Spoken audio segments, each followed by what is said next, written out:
a father missing, his bank account drained, and a bizarre case playing out in the Inland Empire tonight. Meanwhile, immigration crackdowns continue to intensify.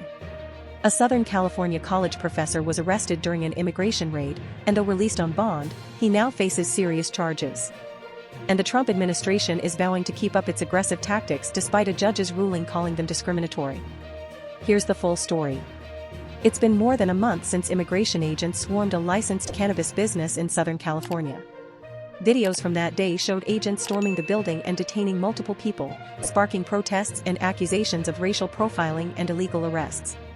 On Friday night, a federal judge issued a restraining order, calling the raids indiscriminate and finding a mountain of evidence that agents were arresting people based on skin color and denying them legal counsel.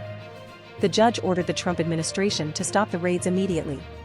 But over the weekend, the Department of Homeland Security pushed back hard. The DHS secretary lashed out at the judge, a Biden appointee, calling him, quote, an idiot, and claiming the ruling was based on lies.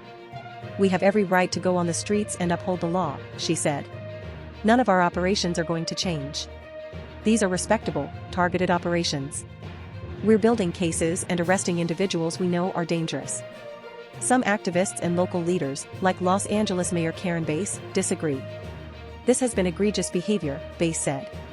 "We did not need the federal takeover of our state, or troops on our streets.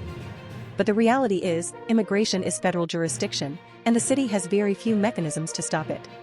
While the legal battle heads toward what may be a showdown at the Supreme Court, the raids, and resistance, are expected to continue.